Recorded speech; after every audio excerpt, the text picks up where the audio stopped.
All available crews, stand by. Over. BP.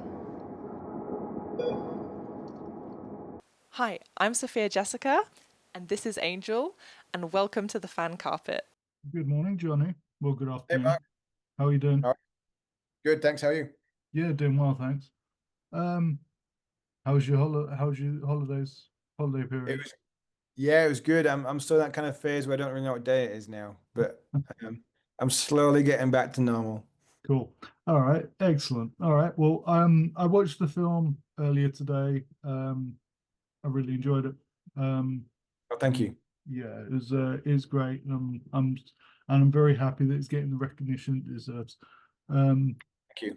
So, if we go back to the beginning, was there a defining moment for you to get into the industry?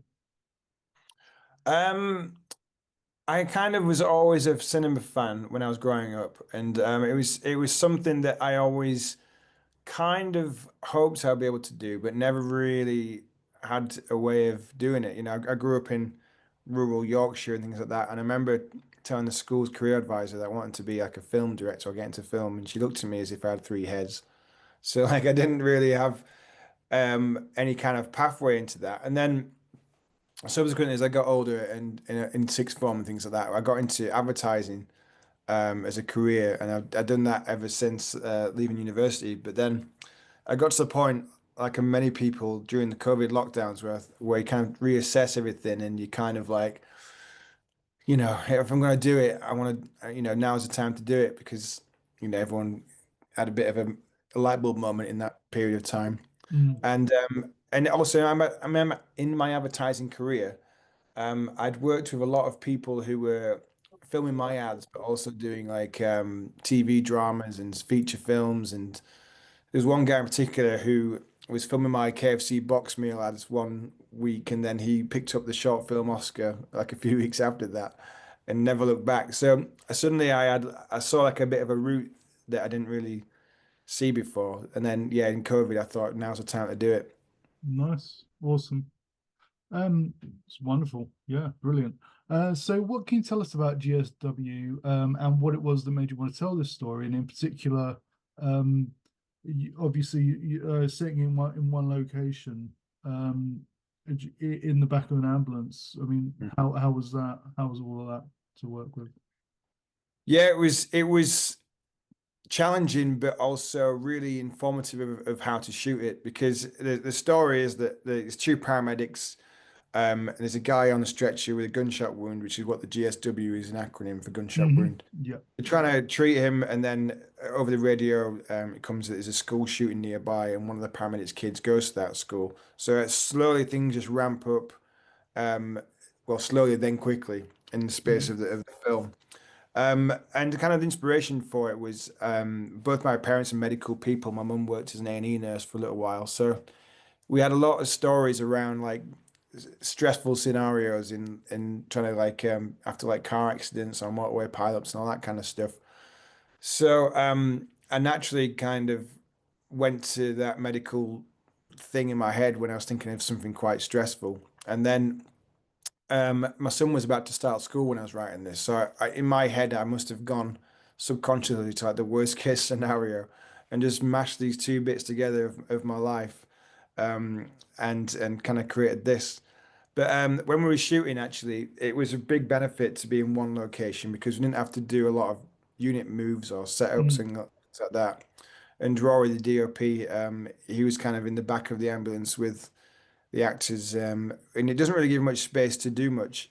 So we kind of adapted the way of style of shooting to be a bit more kind of in the thick of it. And we used kind of Paul Greengrass as a bit of a touchstone, particularly like the last scene of Captain Phillips, where you know Tom Hanks is getting that medical exam. You just see where the camera kind of goes between people and kind of picks things out without having to be too set, and it made it a bit more intimate. And I think also with the ambulance, there's not really much room to put a tripod down and anything like that. So the style kind of was informed by the space, and I think it really worked. Yeah, it does, absolutely, because like real locations, like while beautiful things are being done with things like the volume and other things, where it's like LCD backdrops and stuff, real locations, you can't beat it. There's like because they end up becoming a character as well. Yeah, for sure, for Mm. sure. It was kind of all meant to be claustrophobic and tight in Mm. there because the guy on the gurney, Duncan, he's like 6'4". He's a really big guy. So once he's in the middle of that space, and then two actors either side of him, and then the camera team, it was quite a tight and claustrophobic thing. But that I think that actually really helped with the tension of it all as well. Yeah, absolutely. Yeah, and the fact that the runtime just comes under just under 7 minutes. So Yeah, yeah. yeah, it's really cool. Um so so what does it mean for you to be a storyteller and tell stories in this way? I think I've always been um, a storyteller of sorts, and I kind of really enjoyed writing. And my career in advertising was as a copywriter and things like that. So I came to it as a writer first, and Mm. kind of fell into directing later down the line when, like I've said before, when I kind of worked out a lot of the ways of doing it. I think it's just innate in all of us. I think I always come from a personal experience kind of place when I'm thinking of stuff. Yeah, Even subconsciously, it just feels more authentic with the emotions around something when you know it's something that you can kind of relate to a bit more. So I mm, always try and start with something about myself, whether it's, like the kids thing starting school. In my previous short film I did, it was something that I witnessed in London of like displacement of communities. So I did something about that. It always just starts with me. right. Yeah, awesome. Absolutely. Write what you know is one of the golden rules. Exactly. Yeah. Yeah. Yeah. Yeah. So, as we said before, GSW is a nice chamber piece with a few characters, showing that you can do a lot with very little. Do you see this as a proof of concept for a larger film or a scene that's in a feature? Do you know what? I kind of wrote it as its own self-contained thing, but since it's really doing so well, people have actually asked me about that. And I actually have kind of start points of where it could go, but it wasn't really meant to be anything other than the short that it is, really. And if it does well and people kind of connect with it and things like that, then maybe we could talk about a longer Cool. version of it, actually. Yeah. Awesome, yeah, nice one.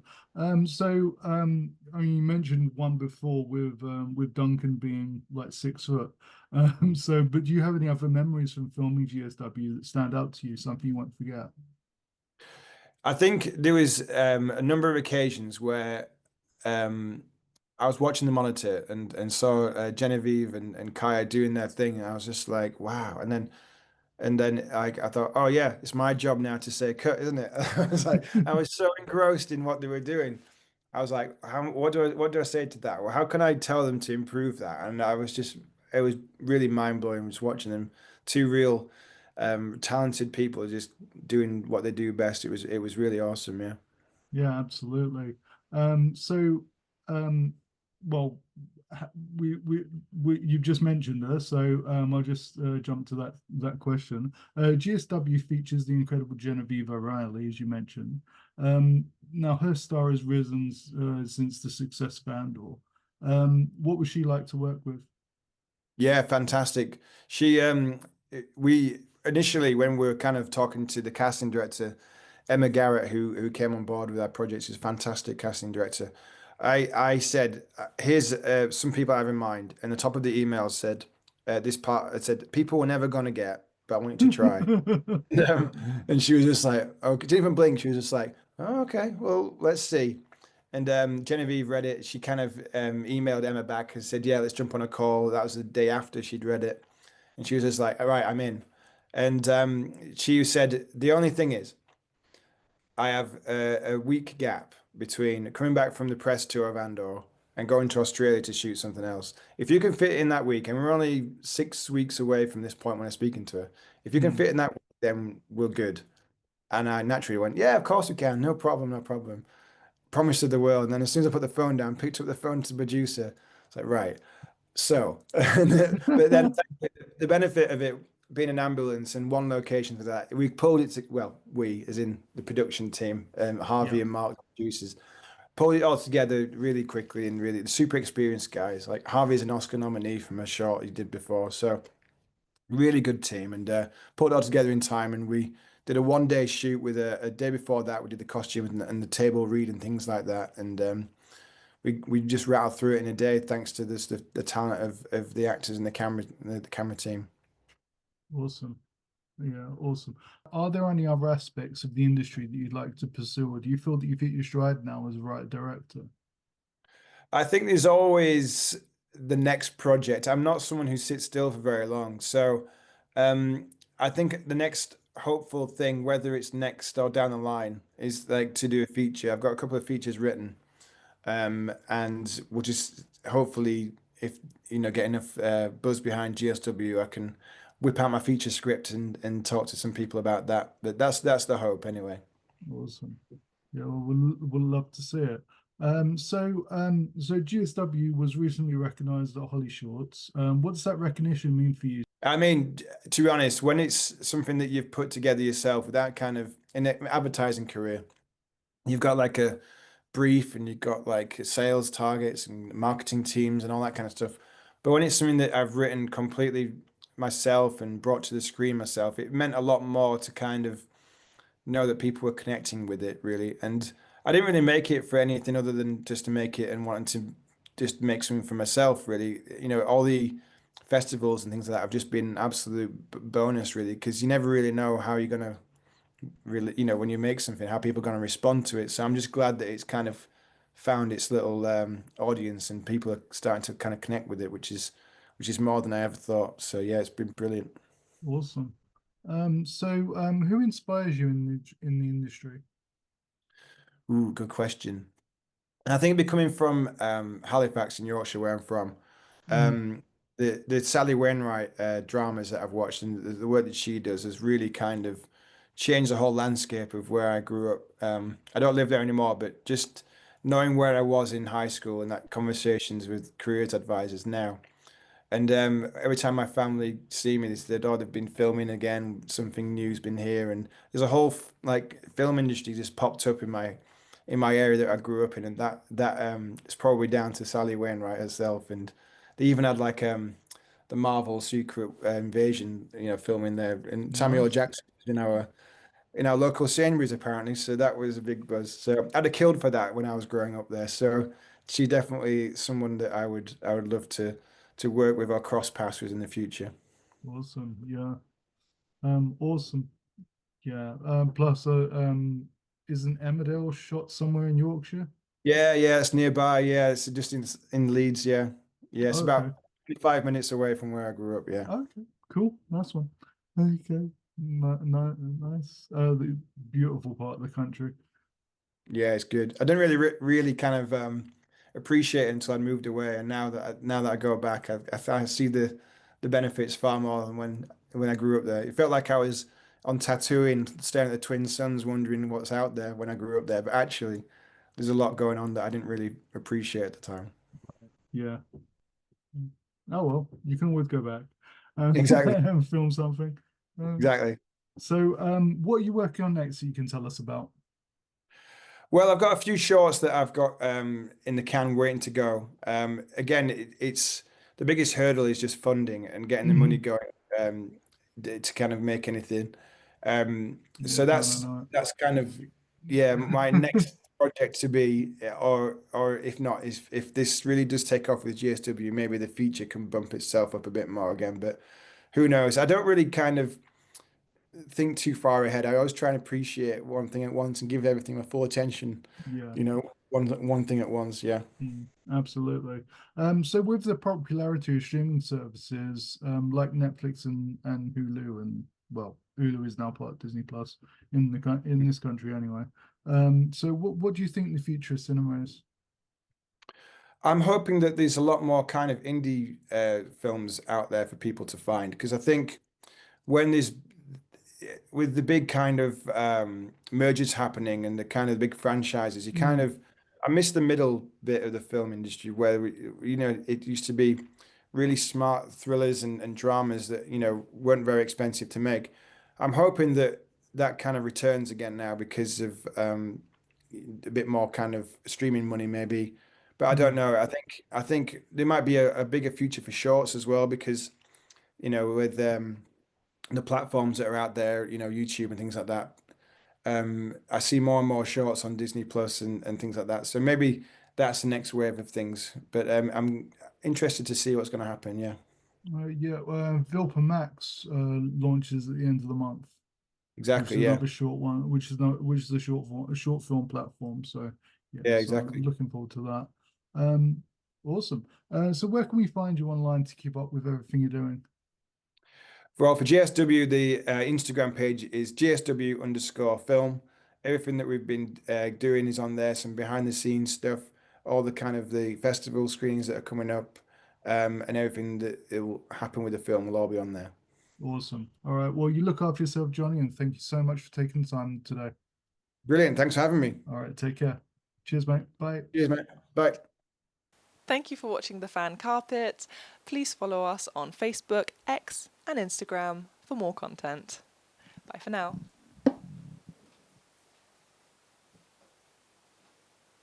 Crew 198, are you there?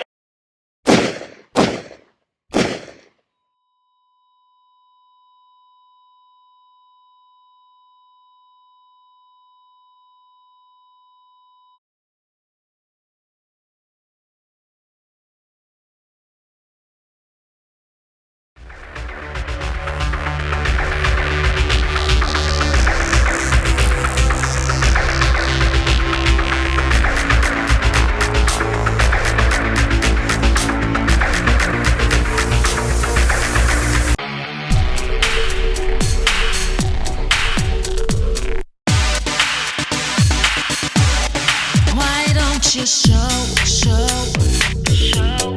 what you can do?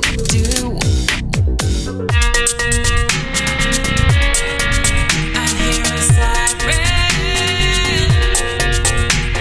Maybe you were wrong about me.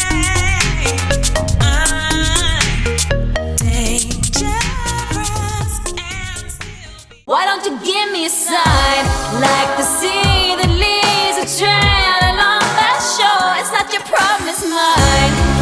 Everybody thinks that I'm okay. Sometimes I think I am too. I'm on the outside looking in, I'm waiting for the shockwaves to begin. Oh, won't you let me hold you for one time? Just a rainy day in a London cafe, a London cafe. So give me one last serenade. Say to me, or swear at me till the night turns into day. And it was a shame when daylight faded, because we didn't notice at all.